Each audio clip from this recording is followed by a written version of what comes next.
സ്നേഹത്തിൻ്റെയും കരുണയുടെയും ക്ഷമയുടെയും ജീവിക്കുന്ന സന്ദേശമായി ഈ ഭൂമിയിൽ അവതരിച്ച പുണ്യരൂപമാണ് യേശുക്രിസ്തു.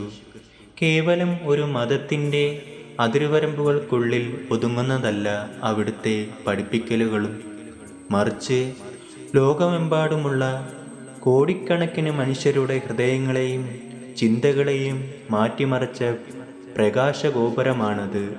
പാപികളെയും പാർശ്വവൽക്കരിക്കപ്പെട്ടവരെയും ചേർത്ത് പിടിച്ചുകൊണ്ട് ശത്രുവിനെ പോലും സ്നേഹിക്കാൻ പഠിപ്പിച്ച യേശുക്രിസ്തുവിൻ്റെ ജീവിതത്തിലേക്കും അവിടുത്തെ മഹത്തായ ദർശനങ്ങളിലേക്കും നമുക്കൊന്ന് കണ്ണോടിക്കാം.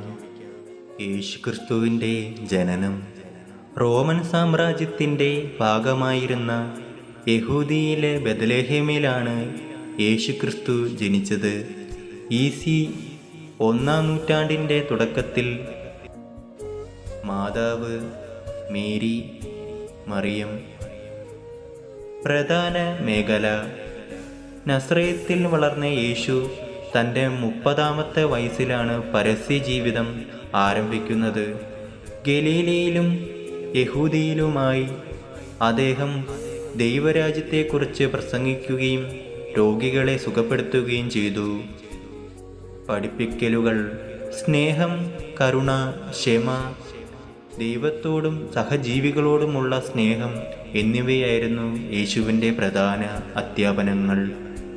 പാവപ്പെട്ടവരോടും പാർശ്വവൽക്കരിക്കപ്പെട്ടവരോടും അദ്ദേഹം പ്രത്യേകം കാരുണ്യം കാണിച്ചു. കുരിശുമരണവും ഉത്ഥാനവും: യേശുവിൻ്റെ ജനപ്രീതിയിലും പഠിപ്പിക്കലുകളിലും പ്രകോപിതരായ അന്നത്തെ മതനേതാക്കളുടെയും ഭരണാധികാരികളുടെയും ഇടപെടലുകളെ തുടർന്ന് റോമൻ ഗവർണറായിരുന്ന പൊന്തിയോസ് പീലാത്തോസിൻ്റെ ഉത്തരവനുസരിച്ച് യേശുവിനെ കുരിശിലേറ്റി. ക്രൈസ്തവ വിശ്വാസപ്രകാരം കുരിശുമരണത്തിന് ശേഷം 3-ാം നാൾ യേശു ഉയർത്തെഴുന്നേറ്റു. ഈ ഓർമ്മപ്പെടുത്തലിനാണ് ഈസ്റ്ററായി ആഘോഷിക്കുന്നത്. വിവിധ വിശേഷണങ്ങൾ: ക്രിസ്തുമതത്തിൽ യേശുവിനെ ദൈവപുത്രനായും പ്രവചിക്കപ്പെട്ട രക്ഷകനായും മിശിഹ ക്രിസ്തു ക്രൈസ്തവർ വിശ്വസിക്കുന്നു. ഇസ്ലാം മതത്തിൽ യേശു വലിയൊരു പ്രവാചകനാണ്. ഈസാ നബി എന്നാണ് അദ്ദേഹം അറിയപ്പെടുന്നത്.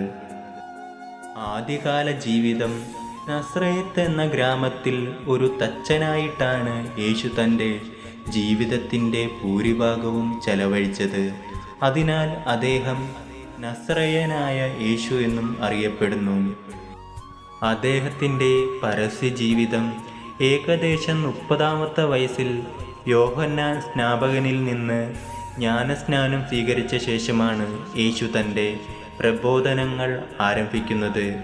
പിന്നീട് അദ്ദേഹം 12 ശിഷ്യന്മാരെ തിരഞ്ഞെടുക്കുകയും അവർക്കൊപ്പം സഞ്ചരിച്ച് ദൈവരാജ്യത്തെക്കുറിച്ച് പ്രസംഗിക്കുകയും ചെയ്തു. അത്ഭുതങ്ങൾ: അന്ധരായ ജനങ്ങൾക്ക് കാഴ്ച നൽകുകയും രോഗികളായവർക്ക് സുഖപ്പെടുത്തുകയും മരിച്ചവരെ പുനർജീവിപ്പിക്കുകയും കടലിനെ ശാന്തമാക്കുകയും നിരവധി അത്ഭുതങ്ങൾ യേശുനാഥൻ ചെയ്തു. പ്രധാന പഠിപ്പിക്കലുകൾ: യേശുവിൻ്റെ അധ്യാപനങ്ങൾ ലളിതവും എന്നാൽ മനുഷ്യചിന്തകളെ മാറ്റിമറിക്കുകയുമായിരുന്നു.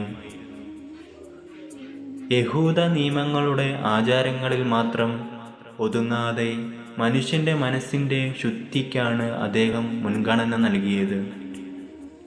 ദൈവസ്നേഹവും സഹജീവി സ്നേഹവും: നിന്റെ ദൈവമായ കർത്താവിനെ പൂർണ്ണ ഹൃദയത്തോടെ സ്നേഹിക്കുക, നിന്നെപ്പോലെ തന്നെ നിന്റെ അയൽക്കാരെയും സ്നേഹിക്കുക എന്നിവയാണ് ഏറ്റവും വലിയ കൽപ്പനകളായി യേശു പഠിപ്പിച്ചത്.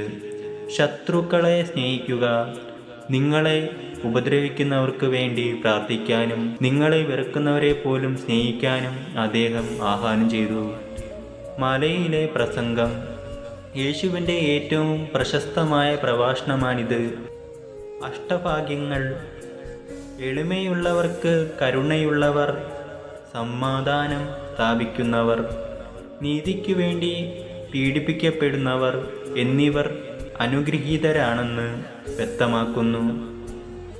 ക്ഷമ, തെറ്റ് ചെയ്യുന്നവർക്ക് എത്രത്തോളം മാപ്പ് നൽകണം എന്ന ചോദ്യത്തിന് 7 വട്ടമല്ല 70 വട്ടം 7, അതായത് അതിരുകളില്ലാതെ ക്ഷമിക്കണം എന്നാണ് യേശു മറുപടി നൽകിയത്. പ്രശസ്തമായ ഉപമകൾ. സാധാരണക്കാരായ മനുഷ്യർക്ക് ആത്മീയ സത്യങ്ങൾ എളുപ്പത്തിൽ മനസ്സിലാക്കാൻ യേശു കഥകളിലൂടെയാണ് സംസാരിച്ചിരുന്നത്. ഇവയെ ഉപമകൾ എന്ന് വിളിക്കുന്നു. നല്ല ശമരിയക്കാരൻ്റെ ഉപമ. വഴിയിൽ കള്ളന്മാരുടെ ആക്രമണത്തിന് ഇരയായി ചോരയൊലിപ്പിച്ച് കിടന്ന ഒരു മനുഷ്യനെ വഴിപോക്കരായ മതനേതാക്കൾ കണ്ടില്ലെന്ന് നടിച്ചപ്പോൾ അന്യദേശക്കാരനായ ഒരു ശമരിയക്കാരൻ വന്ന് രക്ഷിക്കുന്നു. ജാതിയോ മതമോ നോക്കാതെ സഹായം ആവശ്യമുള്ളവന് സഹായിക്കാവുന്നതാണ് യഥാർത്ഥ അയൽക്കാരൻ എന്ന് ഈ കഥ പഠിപ്പിക്കുന്നു. ധൂർത്തപുത്രൻ്റെ ഉപമ.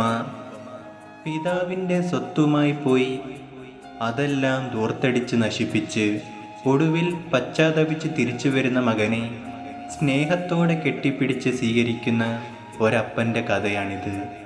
മനുഷ്യർ എത്ര വലിയ തെറ്റ് ചെയ്താലും പശ്ചാത്തപിച്ച് മടങ്ങി വന്നാൽ ദൈവം ക്ഷമിക്കുമെന്ന കരുണയുടെ സന്ദേശമാണിത് നൽകുന്നത്. കാണാതായ ആടിൻ്റെ ഉപമ. 100 ആടുകളുള്ള ഒരു ഇടയന് അതിലൊന്നിനെ നഷ്ടപ്പെട്ടാൽ അവൻ ബാക്കി 99 എണ്ണത്തിനെയും നിർത്തിയിട്ട് ആ ഒന്നിനെ തിരഞ്ഞു പോകുന്നു.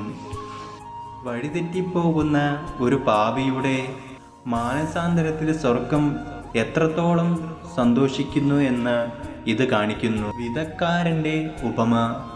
വിതക്കാരൻ വിതച്ച വിത്തുകൾ പലതരം മണ്ണുകളിൽ വഴി, പാറപ്പുറം, മുള്ളുകൾക്കിടയിൽ നല്ല മണ്ണ് വീഴുന്നതിനെക്കുറിച്ചുള്ള കഥ. ദൈവവചനം കേൾക്കുന്ന മനുഷ്യരുടെ ഹൃദയങ്ങളുടെ അവസ്ഥയെയാണ് ഈ മണ്ണുകൾ സൂചിപ്പിക്കുന്നത്. അവസാന നാളുകളും ലോകസ്വാധീനവും. അന്ത്യ അത്താഴം. യേശു തൻ്റെ മരണത്തിന് തലേ ദിവസം രാത്രി ശിഷ്യന്മാർക്കൊപ്പം കഴിച്ച അവസാനത്തെ അത്താഴമാണിത്. ഇവിടെ വെച്ചാണ് അദ്ദേഹം വിശുദ്ധ കുർബാന സ്ഥാപിച്ചതും പരസ്പരം സ്നേഹിക്കേണ്ടതിൻ്റെ മാതൃകയായി ശിഷ്യന്മാരുടെ പാദങ്ങൾ കഴുകിയതും.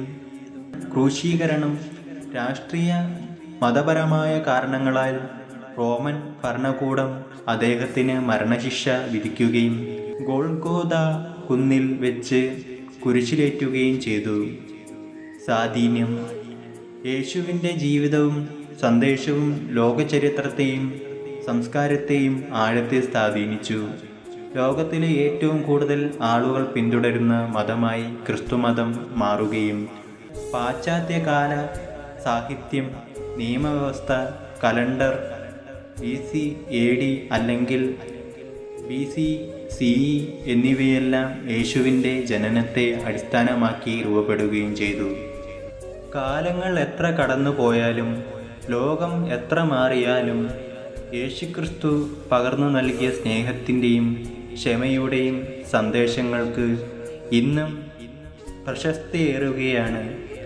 അപരനെ സ്നേഹിക്കാനും ബലഹീനരെ ചേർത്തു പിടിക്കാനും അദ്ദേഹം കാണിച്ചു തന്ന ആ വഴിയിലൂടെ സഞ്ചരിക്കാൻ നമുക്കും ശ്രമിക്കാം. വെറുപ്പിന് പകരം സ്നേഹവും പ്രതികാരത്തിന് പകരം ക്ഷമയും പ്രതിഷ്ഠിച്ചുകൊണ്ട് മനുഷ്യ മനസ്സുകളിൽ വിപ്ലവം സൃഷ്ടിച്ച ആചാര്യനായിരുന്നു യേശു.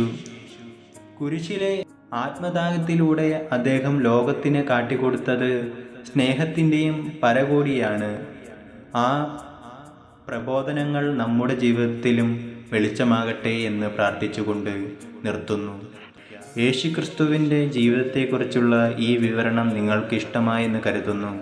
മറ്റൊരു നല്ല വീഡിയോയുമായി വീണ്ടും കാണാം. നന്ദി, നമസ്കാരം.